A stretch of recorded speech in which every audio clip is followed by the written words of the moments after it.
It is a Tuesday morning in England 700 years ago, and you are not going to work today. You're not ill, and nobody has rebelled. The bell that woke you settled it.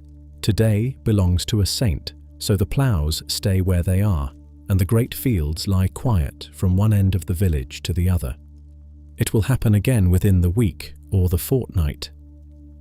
Counting Sundays and counting the feast days your corner of the country actually keeps, somewhere between 70 and 100 whole days of this year will pass exactly like this one. That is the detail nobody ever pictures about the hardest ordinary life in our imagination, that it came with more days off than yours. And now the other half, the half that keeps this from turning into a daydream. Across this same year, you will almost certainly put in more working hours than a modern office job asks. Sunrise to sunset through the harvest, your whole body spent by dark. A year harder than yours and, this is the strange part, roomier than yours, both at once. It shouldn't be possible. By the end of this 1 year, you'll have felt exactly how it was. So, this is where we're going. An open field village in the English Midlands around the year 1300. One family of the middling sort, a single-roomed house, some 15 acres scattered in strips across the great shared fields, a cow, a pig, a few hens, and nearly half their neighbours holding less. The life every history book walks past on its way to the kings. But this life wrote itself down, in places you'd never think to look. The rolls of the village court still hold the day a woman was fined 6pence for claiming falsely that her neighbour had stolen 2 of her hens. An account book lists, down to the last herring, the feast one lord owed the workers who brought in his harvest. One Christmas custom quietly sets aside a loaf for the tenant's dog. A few of their houses are standing yet, lived in this morning by people who may not realise that the soot on the underside of the old thatch is the smoke of a fire that burned 7 centuries ago. Their bones have been red, even their jokes survive, frozen into nicknames on the court rolls. We aren't guessing at these people. For once, we can visit. We tend to arrive at a life like this expecting endurance and very little else. Mud, toil, an early grave. The long grey wait for the modern world to come and rescue everyone. What the records hold instead is a whole human year. Work and rest, law and mischief, hunger and feasting, grief and football. Nobody here is waiting for the future to save them. They are too busy living, under rules harder and stranger than ours, but no less fully. And their year sits closer than it feels. The weekend on your wall calendar is one of its grandchildren.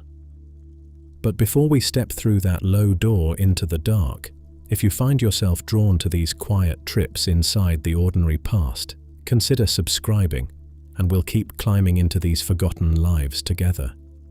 And when some detail of this year catches you off guard, the kind of thing you'd never have guessed about a life like this, leave it in the comments. Half the pleasure of the everyday past is in the pieces nobody saw coming. Now let's go back, well before dawn, into a house with 1 room and 1 fire, where the night is about to do something we've forgotten nights ever did. You wake in the middle of the night, into a dark so complete that opening your eyes changes nothing at all. The house breathes around you. More sleepers than 1 room seems built to hold, and beyond them, lower and slower, the animals. You've slept perhaps 4 hours. A few hours of dark remain, or 1 depending on the season, and you are lying awake in the middle of them, unalarmed, because this waking is as much a part of the night as midnight itself. Sleep in this world comes in 2 halves. People go down not long after dark and sleep their first sleep. Somewhere past midnight they surface. They lie wakeful for a stretch, praying, talking low, tending the fire, making love, or only thinking, slowly, in the dark. And then they take their second sleep until the birds start. When Chaucer's characters wake from their first sleep and get up to do things, the story carries on as if nothing needs explaining, and for his listeners, nothing did. The old books mention the two sleeps the way they mention breakfast. How universal the pattern truly was, historians still argue. That the night had a hinge in its middle, in a house like this one, is about as certain as the past gets. If you rise in that middle hour, you rise toward the hearth. It sits open on the floor in the middle of the room with nothing around it, and it is not burning. The flames were put to bed before you were, buried under a dome of clay about the size of an upturned basin, pierced with holes so the embers beneath can breathe without ever quite waking. That dome has a name, and so does the evening bell that ordered it set in place. The French called the bell time couvre-feu, cover the fire, and English mouths wore the phrase down to curfew.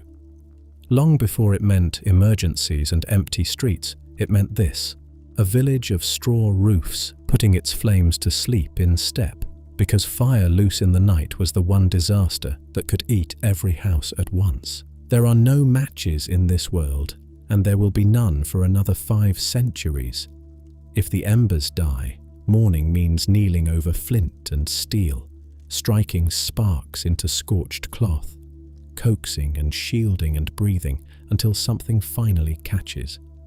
Long, cold, uncertain work. So the fire is never truly out year-round. It is a possession, banked and guarded, older in some houses than the children sleeping around it. Above you, the roof space holds the evening smoke. A house like this has no chimney.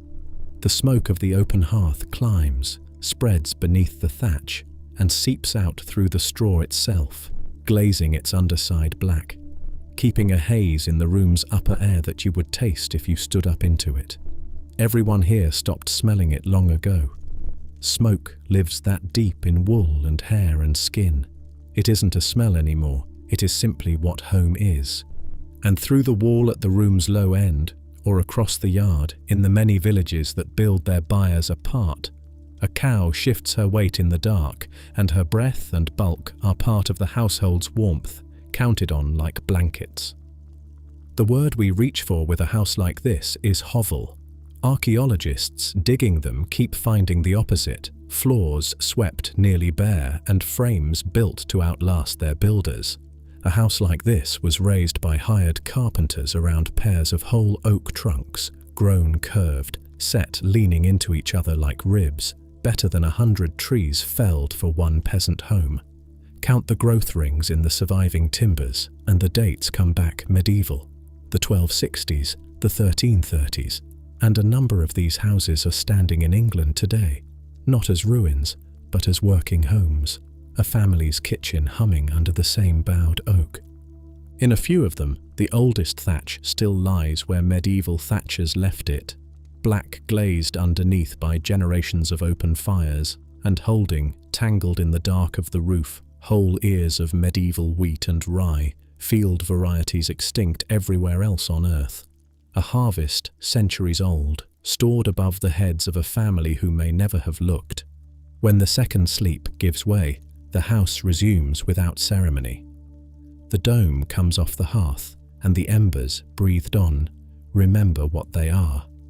The water in the basin has grown a skin of ice, and a knuckle goes through it.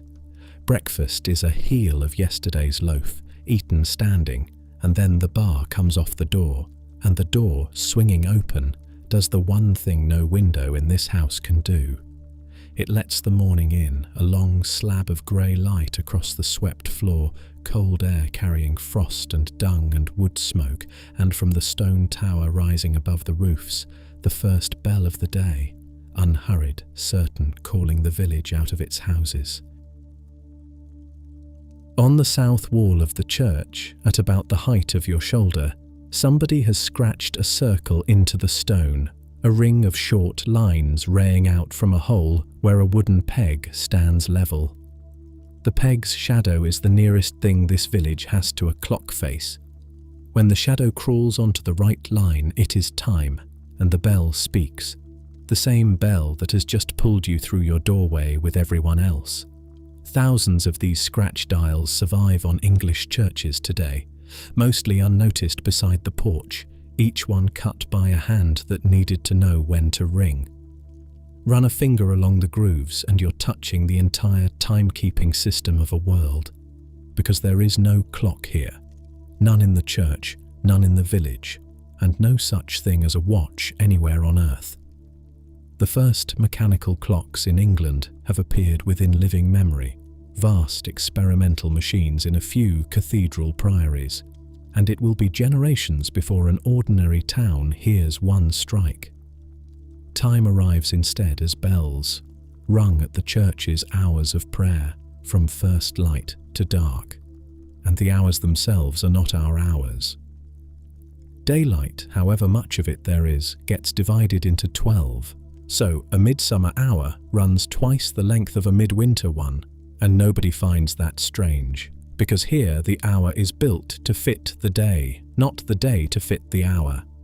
Beneath the bells, time is measured by what it's for. A thing takes a paternoster while, as long as the Lord's Prayer takes to say, or in one record's blunter unit, a pissing while. Nobody works a shift. People work a task. The day stretches when the task is heavy, slackens when it lightens, and runs in alternating bouts of hard push and near idleness that would look like chaos to a modern manager, and that fed year after year everything this world was. So walk out with the others into the last of the dawn. The village is a street of houses, each on its long plot of garden running back from the road. The mill sits low by the stream, and past the final yard, the land opens into a shape England has almost entirely lost. Fields without fences, two vast sheets of plough land, striped like corduroy, hundreds of long narrow ribbons lying side by side.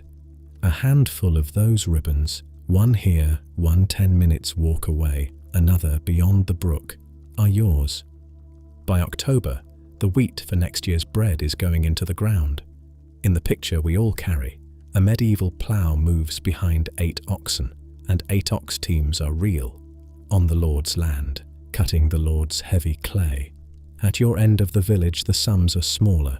In one Oxfordshire village whose accounts survive, Cuxham, every middling family worked its strips with horses, generally 2. 2 horses, 1 small plough, and on many mornings a borrowed beast walking beside your own, because a full team is more animal than most households will ever own. And here is the part that's easy to miss. A village like this cannot be farmed alone. The plough is shared, or the beasts are. The 2 great fields follow one rotation, agreed for everyone. The day the stubble opens to grazing is fixed for everyone, and the rules are remembered, recited, and enforced by the villagers themselves. What looks from a distance like the simplest life in history is, up close, a cooperative with several hundred moving parts, and no copy of its rulebook anywhere except in its people's heads. Behind the beasts, the share turns the cold ground over in a slow wave. The farming manuals call an acre a good day's ploughing. The seed goes on by hand, broadcast from a bag at the hip, and a man's scattering rhythm is a thing he is judged on.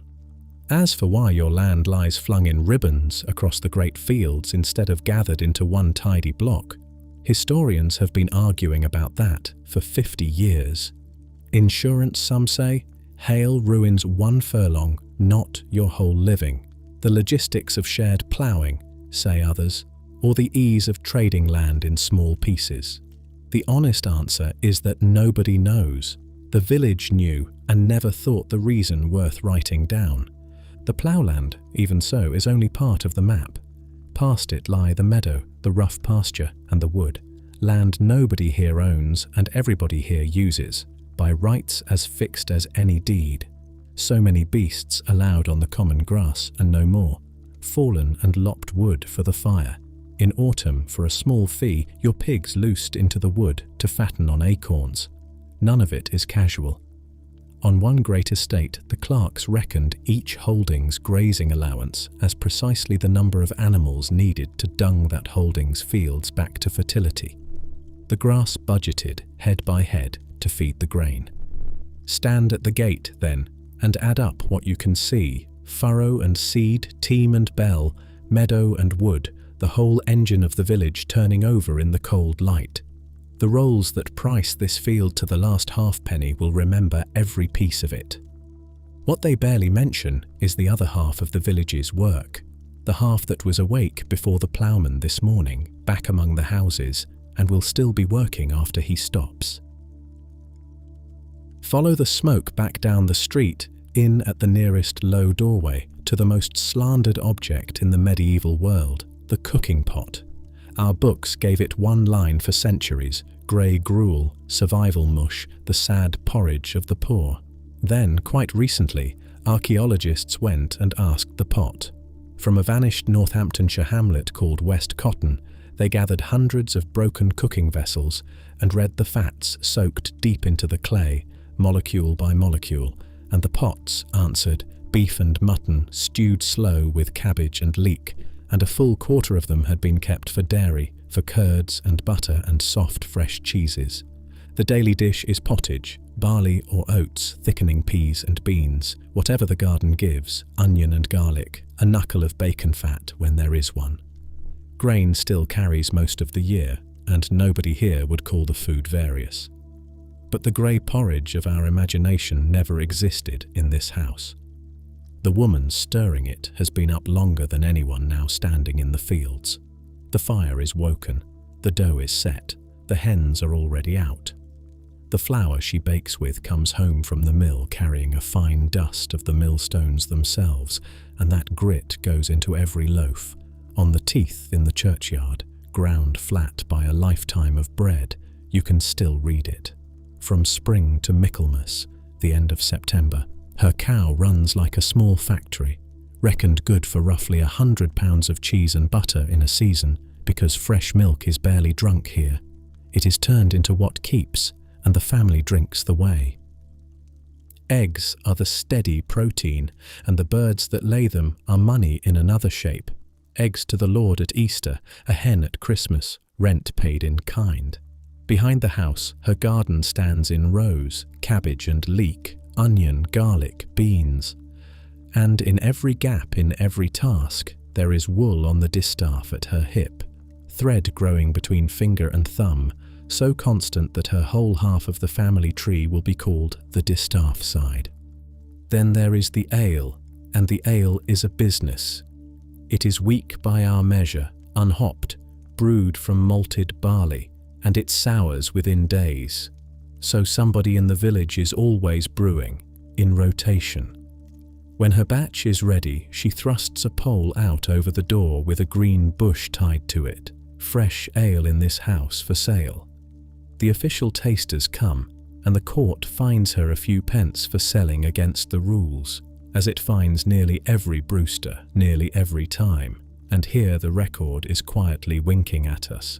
Fined once, a woman broke the law. Fined 40 times across 20 years, she was paying a license fee in everything but name. At Brigstock, in the decades before the plague, roughly 1 woman in 3 brewed for sale at some point in her life. And despite the story everyone has heard, the ale is not there because the water would kill you. People drink from wells and springs all their lives, and a schoolbook already 3 centuries old by now has a boy put it perfectly: ale if I have it, water if I have none. Ale is loved for warmth, for calories, for company. Water is simply free. How do we know the shape of her day at all when the ledgers priced the plough and ignored the pot? Partly through a source nobody would wish for. The coroner's rolls, the inquests held over accidental deaths. Death, it turns out, is a map.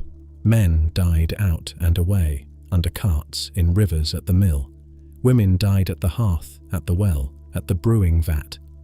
Each sex died where its day was spent, and the split begins terribly early, because from the age of 2 or 3, little boys die following their fathers outward, and little girls die at the water and the fire. In August of 1275 in Bedfordshire, a woman called Amice of Apsley End went out to fetch water, carrying a pot, and fell and drowned. Her sister Alice found her, one line in a roll, written down only to settle that no crime had occurred. And it is nearly the only kind of sentence in which a woman like her enters the record at all. When her day broke the rules, or broke her. But once a week, her work walks. England around 1300 is netted with markets, most of them founded within the last 100 years, and the law of the day counts any market within about 6.5 miles as neighbouring, which is to say 2 hours on foot. She goes with eggs and cheese and a jug or two. She comes back with salt, herring against Lent, a few nails and coins she can count in the dark.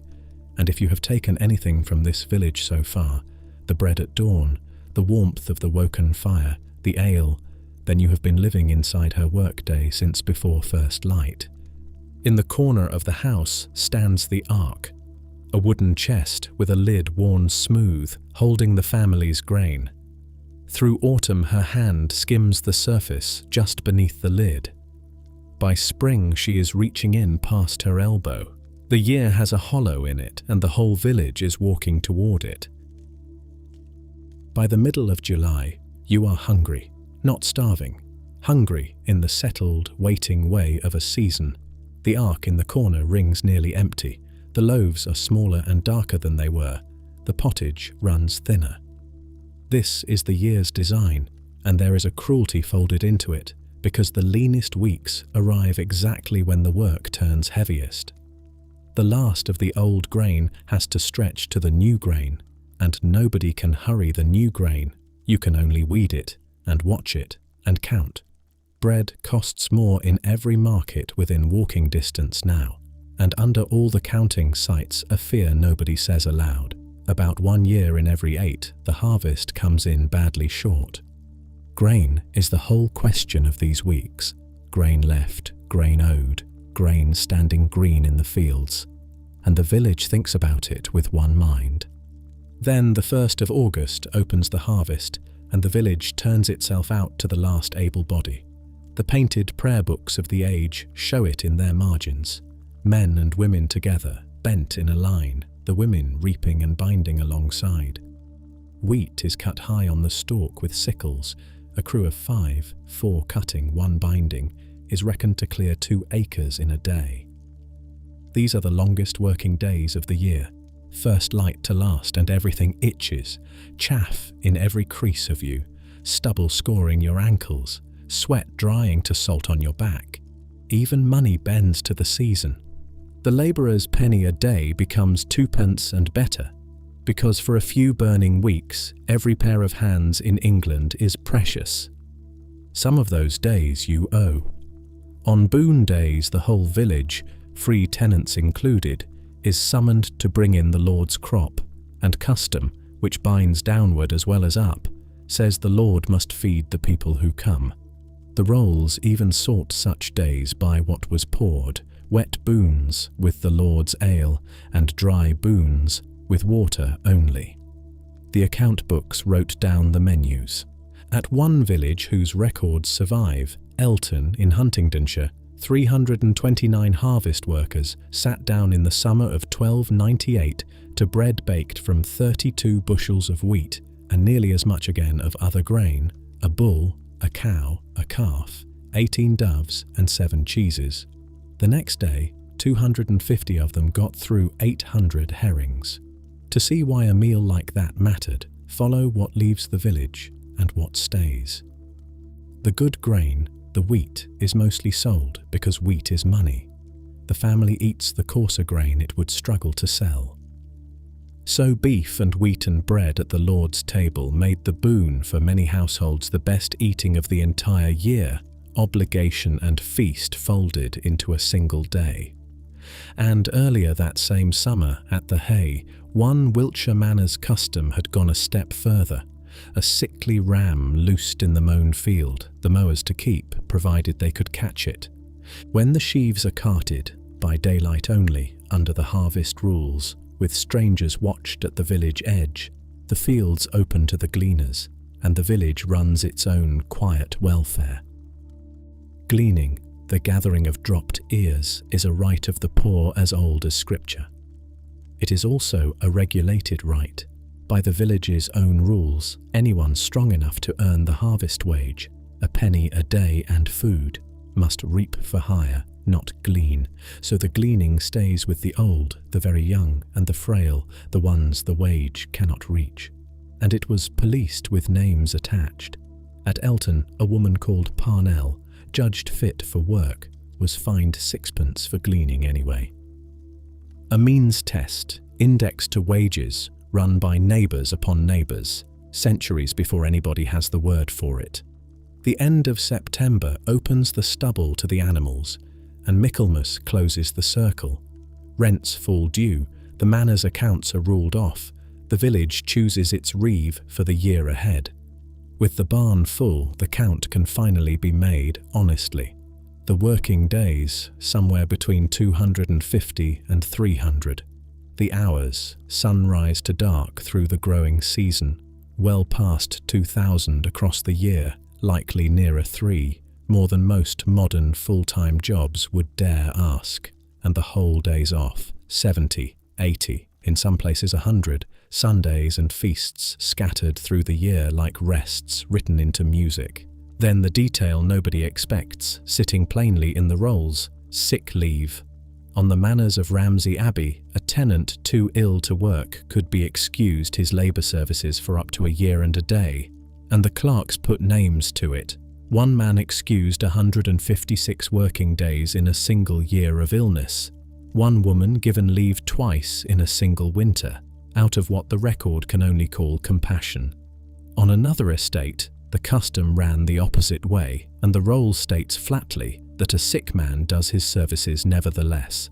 Hard and humane, mean and generous, manor by manor, which is what our two impossible facts were all along. One rhythm, seen from two sides. Though the days off were never whole for everyone, the fields rested, the pot, the cow, and the children did not. There is one more gathering before the year lets go. Once the rents are counted and the reeve is sworn, the steward's clerk unrolls a fresh skin of parchment in the manor hall, and the village files in, all of it, every household, required to attend and not entirely sorry to be. The ploughman comes, and the brewster and the smith, each with something to answer or a few pence to pay. The room they are walking into runs their world. Were they free? It sounds like a simple question, and the hall is full of people the law calls unfree, villains bound to this manor, unable to leave it without license, listed in the Lord's records somewhere between tenants and property. But hold the word serf up to the light of this room, and it begins to come apart in the hand. The unfreedom is real, and it is itemized. This family owes the Lord its labour. On one abbey's manors, a full yardland household gave 117 days a year to the Lord's land, and a half-yardland family like this one, about 59, counted in set tasks the clerks called works. The estate's own books value a work at a halfpenny through most of the year, and at 2pence halfpenny in harvest, the Lord's accountants confessing in their own neat columns exactly when a peasant's time was worth having. Then come the fees. When a daughter marries, the Lord is paid for the loss of her. At Wakefield in Yorkshire, where the rolls survive, the going rate ran from 6pence to 6 shillings and 8pence, scaled to the family's means. When a tenant dies, the household's best beast walks to the Lord's yard before the burial is done. Living away needs a license too, a small yearly fee, and the rolls show how that went. One Elton son, ordered home and ordered home again, is still listed a decade later as a bondman living somewhere else entirely, never once fetched. Yet none of it is slavery, and the difference deserves stating the way one modern historian states it. Slavery is the denial of rights. Serfdom is a charge for access to them. A villain here holds land that will pass to his heirs. He buys more of it, sells it, lends and borrows, sues his neighbours and is sued, makes a will, serves in office. In law he can be transferred with the manor like the mill, and that is degrading, and everyone knows it. But in practice nearly every door in his world stands open with a toll keeper beside it.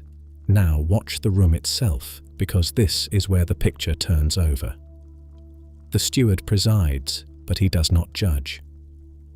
The facts of every case are found by 12 villagers sworn on the relics, and the rolls record their findings in a standing formula. It is found by the jurors that, or sometimes better still, the village says. The rules of field and harvest are village-made law, enrolled under the phrase by the common consent of all the neighbours. Even the reeve, the man who must answer to the Lord for the whole manor's year, is chosen by the tenants from the tenants, who then stand surety for their choice. And the office carried enough weight that men paid to escape it. At Wakefield, one John Hoskell handed over 4 shillings, better than a month's wages, not to be made reeve, and another man, duly elected, refused the oath outright and took a fine of 6 shillings and 8 pence for contempt sooner than serve. An election, an office nobody wants, and a price on refusing it. What do we call that, if not politics? Mostly, though, the court prices things, and the villagers are less its victims than its customers. Land changes hands across its threshold for a licence fee. Even settling your quarrel out of court costs a few pence, a licence to agree. The brewing fines fall in their dozens, a trade licence in everything but name, and sometimes the roll catches an actual voice.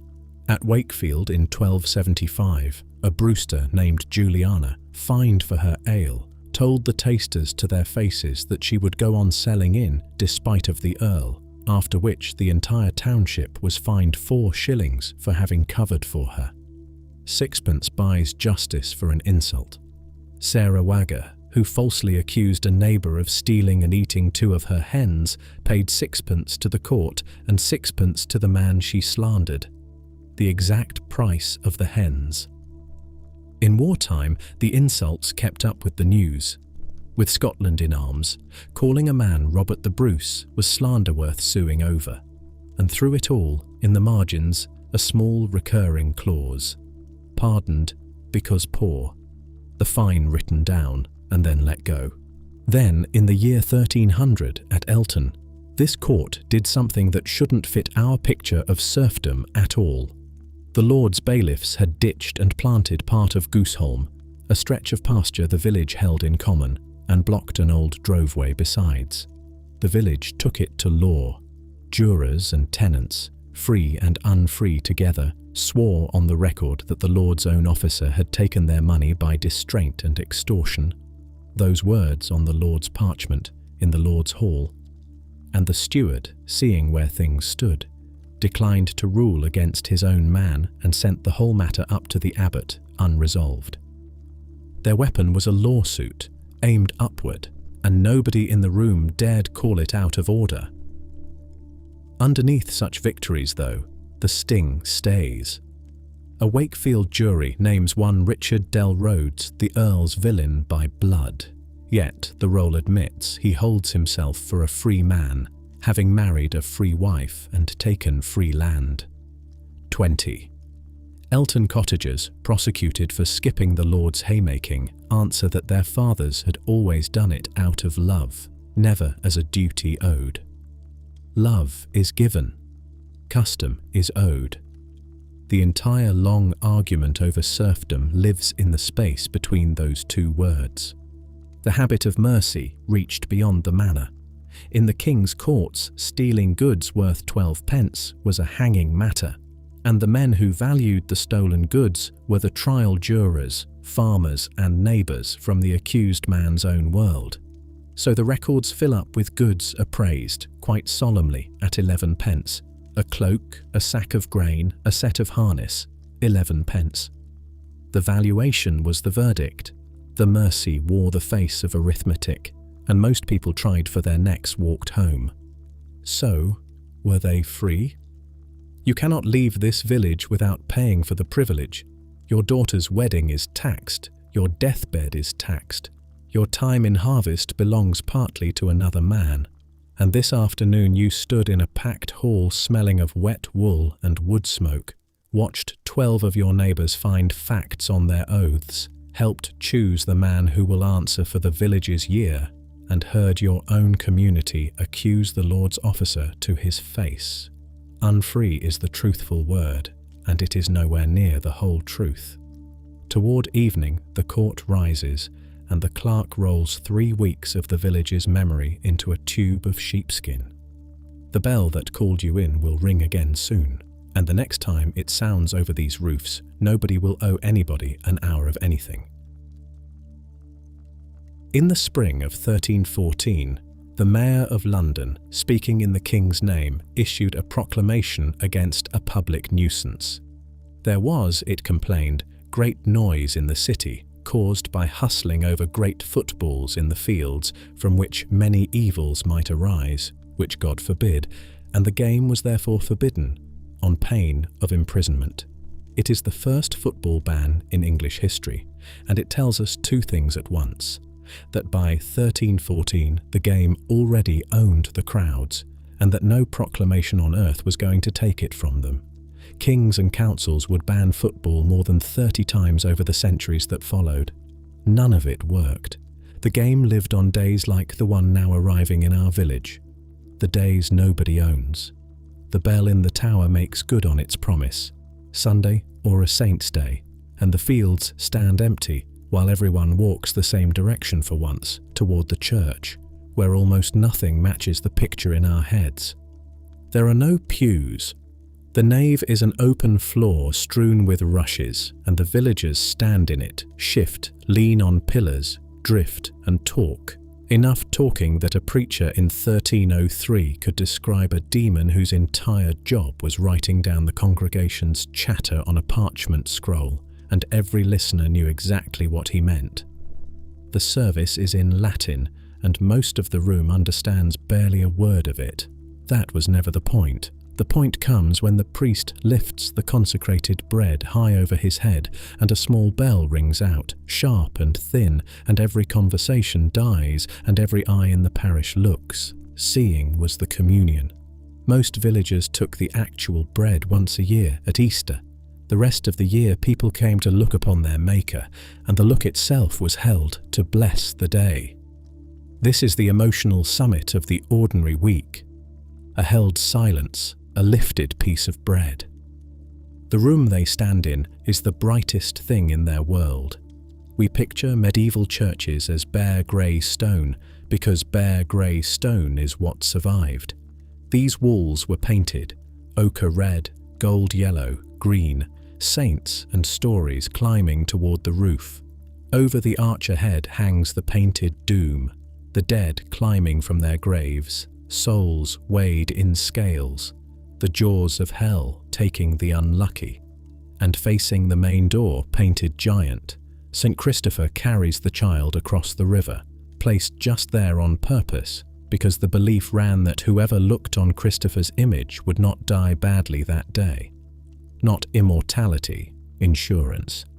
A villager late for the fields could lean in at the doorway, find the giant, and go, covered for one day against the death that comes without warning and without a priest. He is the most common painting to survive on English church walls, and in one Northamptonshire church, painted in exactly the years we are standing in, you can still stand under those colours today. Even the bells took a hand against the sky. When a storm rolled in, the ringers rang, on the era's own firm logic, that demons rode the thunder and would scatter at the sound of consecrated bronze. Then Mass ends, and the same turf becomes the playground. The churchyard hosted dancing and carols so reliably that bishop after bishop banned them. An Exeter ruling of 1287 forbade wrestling, dances and improper sports among the graves, and the bans repeat, diocese after diocese, decade after decade, until they read as proof of the very thing they failed to stop. There was wrestling, with a ram for the prize. There were gatherings where ale was brewed and sold for the church's own repair fund. the church ale, distant ancestor of every parish fundraiser since. And there was the ball. Village football was a game no referee would recognise, crowds against crowds across open ground, rules few, and everyone playing armed because every man wore a belt knife as routinely as shoes. In 1280, in a Northumberland village, a young man running in the crush collided with his friend and came down on the friend's knife, still in its sheath. The blade drove clean through the leather, and within the week, he was dead. The inquest called it misadventure. The game went on. It always did. String the year's feasts together, and you can walk the whole calendar by firelight.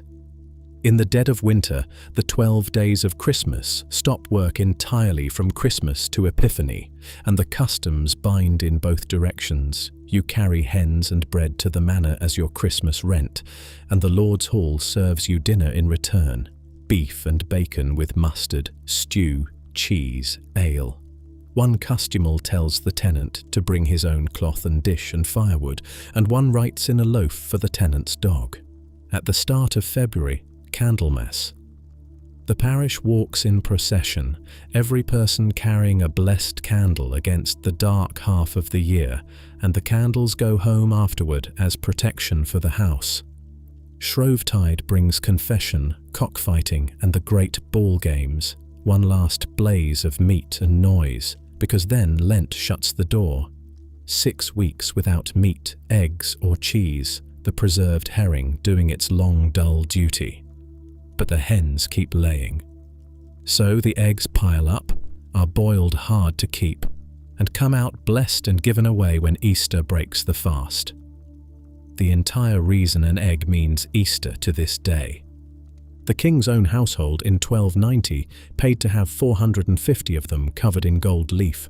In May, the young go out before dawn to bring in the May, green branches and garlands carried home singing, a custom so beloved that by 1240 a bishop was scolding his own priests for joining in. When the crops stand green, the parish beats the bounds. Cross, banners and handbells carried around the growing fields, blessing them furlong by furlong.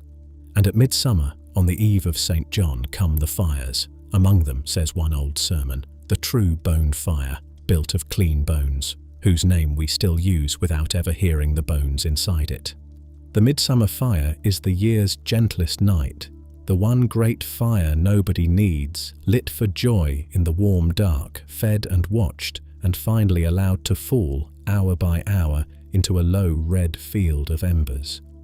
And at the edge of that light, a little apart, 2 young people are standing who stopped watching the fire some time ago.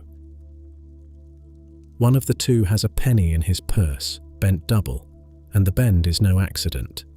In this world, folding a coin is a way of folding a promise into something you can hold. People bend pennies over the sick to bind a vow to a saint. People give small pledges at moments like this one, a coin, a ring, a pair of gloves, tokens that courts of law will treat with complete seriousness.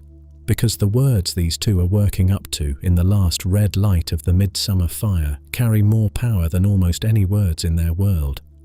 By the church's own law, marriage is made by consent, and by consent alone. If these 2 exchange words in the present tense, I take you as my wife, I take you as my husband, they are married. No priest is needed, no church, no witnesses, no father's blessing. The church pleaded for weddings announced in advance and performed at the church door, and it punished those who went around the rules, but it never denied that the whispered version held. The court files fill with exactly this: vows sworn in gardens, in kitchens, in alehouses, under particular trees, in beds. And the files hold a stranger surprise. When such cases came to law, most of the people suing were not trying to escape a marriage. They were trying to prove one, holding a reluctant partner to words spoken in private. More than almost anywhere in Europe, the choice of a spouse here belonged to the couple themselves. Nor were these children marrying. Village brides were women in their 20s, their grooms much the same, and a sizable share of women never married at all. Some brides had even paid the marriage tax themselves out of years of saved wages, buying their own wedding with their own work. The record keeps its shadows too, and honesty keeps them in the picture. A special fine for unmarried women caught in love affairs, levied almost always on the poorest. And one line from Elton where Agnes, daughter of Philip Saladin, raised the hue against a man who tried to force her. The village alarm, in a woman's voice, answered by running feet and written down. One of those unmarried women we can very nearly meet. In Brigstock, a royal village in Northamptonshire, a girl called Cecilia Pennefather was about 5 years old in the year we've been walking. She grew up through the hungriest seasons her century would see, and at about 20 she took a piece of land of her own, helped by her father and by wages she had earned with her own hands as a day labourer. She never married. She didn't need to. Parcel by parcel, appearance by appearance, she built a small holding in her own name, leaning on her brothers when it mattered, standing in court in her own right for a quarter of a century until her death in 1344, a few years before the plague reached England. No diary survives, no letter, not one recorded word of hers. Only fee entries and court lines, a life reconstructed entirely from paperwork. And still unmistakably a life, stubborn, competent, her own. Children in this world hold store-bought toys. By 1300 there is a trade in them. Little hollow-cast pewter knights on horseback, miniature jugs and cooking pots for playing house, spinning tops, knucklebones, dug up now from river mud, the earliest mass-produced playthings in England. A bought toy in a small fist 7 centuries ago hold that image because the same records that keep the toys keep the cost of loving their owners. The best modern guesses say a quarter of the children born here died before their first birthday, and the old claim that parents guarded their hearts against loss, that they somehow loved less, has been taken apart by the evidence. When a child fell sick or fell in the water, parents made vows. They measured the small body with a thread cut to the child's exact length to be turned into a candle for a saint's shrine, and they bent a silver penny over the child to seal the promise. And it is this detail of all of them that undoes us a little. The thread kept carefully to the right length, love recorded in inches. Sworn testimony from these very years describes fathers diving into ponds, crowds praying around a child pulled from a rain barrel, a boy revived, and a village weeping. And the Bedfordshire roll remembers Geoffrey, aged 3, who wandered from the house toward evening and fell into the well outside his father's door. His father came in from the field and was the first to find him, and then he raised the shout, and the neighbours came. Even the stillborn, whom the rules said were outside the church, were tucked into the churchyard with everyone else. The village did not know how to leave anyone out of the ground it kept. Old age, when it came, was negotiated, in court, out loud, in writing. When your strength goes, you surrender the land to the young, a child if you have one, a neighbour, once even a former servant, and in exchange the role itself learns your terms. You will have the room at the east end of the house, and free coming and going for yourself and your friends. You will have malt by the measure, grain delivered on fixed days, a cow and hens kept for your use, a pair of shoes at Easter. You will eat the same food and drink the household eats, and if the cooking displeases you, there is a contract that grants you 12 pence a year on account of your displeasure. One old man reserved a horse, saddled and bridled, to ride whenever he wishes. One widow reserved the freedom of the garden for visiting her bees, and nearly always, somewhere, the clause beneath all clauses, a place by the fire, and a bed. If the young failed to deliver, 12 honourable neighbours would judge the failure proven, and the land came back. It did not always end so gently. One couple with little to bargain surrendered their house and agreed to keep working as long as their bodies allowed, boarded like servants at their own old table. Care here is not assumed. It is bargained for, witnessed and enforced, which is its own kind of tenderness, with teeth. And at the end, the bell. A passing bell told the village someone was dying, so that everyone, mid-task, could pray them across. The priest went through the lanes carrying the consecrated bread, and people knelt in the mud as it passed. The body went into a shroud sewn by women who knew it, onto the parish bier, onto neighbours' shoulders, into the churchyard. No coffin for most, none needed. The dead of this village lie under the same turf that hosts the ales and the dancing and the ball games, generations deep. At one excavated village in Yorkshire, the churchyard held roughly 700 of them, the whole long population of a place, together. Once a year, at the start of November, the living kept a night for all of them at once. The village held its dead the way it held everything else, in common. Step back now, and let the wheel turn without us, plough to feast, to court to fire, round and round. We know what they could not. A child born in our village this year will be about 15 when the rains come and the harvests fail, and about 48 when the great sickness crosses the sea. The world we have walked is not permanent, and nobody in it suspects. But that is our burden, not theirs. What they knew was the year in front of them, and the machine they had built for surviving it. The shared plough, the boon table, the gleaning rules, the 12 sworn neighbours, the beer that never had to be carried far. A village, seen whole, was a device for keeping a year and for keeping each other. It worked for centuries. It would be easy, standing this close, to pity them. The cold, the labour, the graves the size of cradles. On another evening, it would be just as easy to envy them. The certainty, the shared table, a calendar with rest built into its bones. Both feelings keep them at arm's length, and neither survives an honest look. They were not creatures of bare endurance, and they were not keepers of some lost, cleaner way of being. They were people, as quick, as funny, as stubborn, as easily foolish, and as quietly brave as anyone hearing this, dealt a colder, shorter, chancier year, and playing it, mostly, with skill and with each other. What they kept, and we have let go, is the togetherness of time itself, a year the whole village kept as one, resting on the same days, feasting on the same nights, mourning at the same bell. What we hold, and they could not have imagined, is a life where July is never hungry, where the dark is optional, where a 5th birthday is simply expected, the oldest wishes of their world, granted so completely we've forgotten they were ever wishes. Neither side of that ledger cancels the other. The distance between us and them is made of circumstance and of nothing else. So step back over the threshold, out of their year and into yours. The room around you is warm, and the warmth asked nothing of you tonight.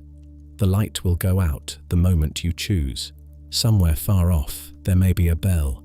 Their evenings ended this way too. The door barred, the embers covered, the household breathing slowly in the dark. The gestures survive, only the names have changed.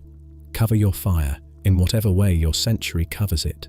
Sleep when you're ready, and their year, the bells, the bread, the days off, the long love, will still be turning softly underneath your own.